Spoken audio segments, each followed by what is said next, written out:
মানতে হবে মানুষ আমাকে ভোট দিয়ে এমপি বানিয়েছে। এটাতে বিএনপিকে কঠিন সত্যটা মেনে নিতে হবে। আমার কমন সেন্স বলে ফিরে আসবে।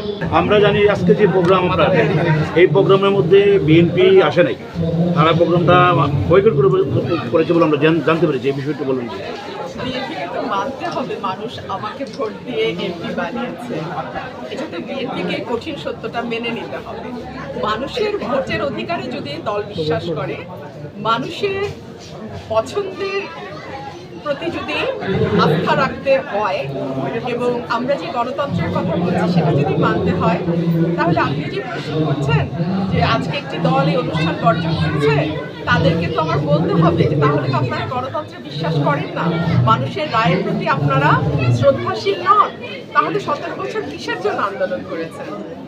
আচ্ছা, আবার আরেকটা বিষয় জানতে চাই যে আজকে তো শেখ হাসিনার বক্তব্য দেওয়ার কথা, এই বিষয়টি নিয়ে সারা দেশ এবং ইন্ডিয়া অনেক আছে। আপনার না, গণমাধ্যমে সেটি প্রচার নিষিদ্ধ করেছে যে যেন করতে না পারে সরকার।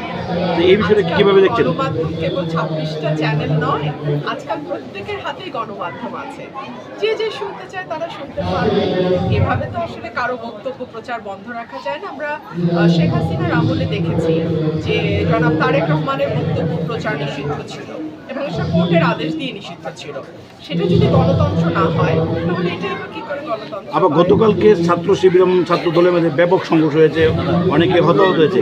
এটা কিসের আলামত দেখছেন আপনি? আমি ছাত্র শিবিরেরও না, ছাত্র দলেরও না, এটা নিয়ে আমার না, আপনার অবজারভেশনটা জানতে চাচ্ছি। এটা দেশের আইন শৃঙ্খলার যে নাজুক পরিস্থিতি সেটাকে ইন্ডিকেট করে।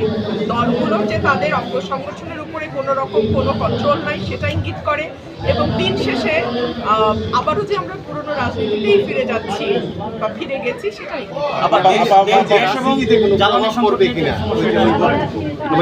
ঘুরে আবার এদিকে ঘুরে আগে উনি বক্তব্য দেন, বোঝা যাবে কি প্রভাব পড়ছে। না আপা, আমরা বিভিন্ন টক শোতে দেখেছি আপনি বলেছেন যে উনি ফিরে আসবেন।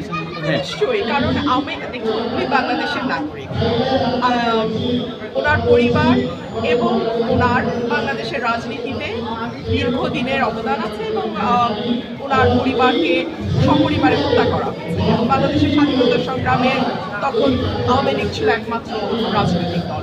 তো সকল কিছুর বিবেচনায় ওনার বয়সও হয়েছে।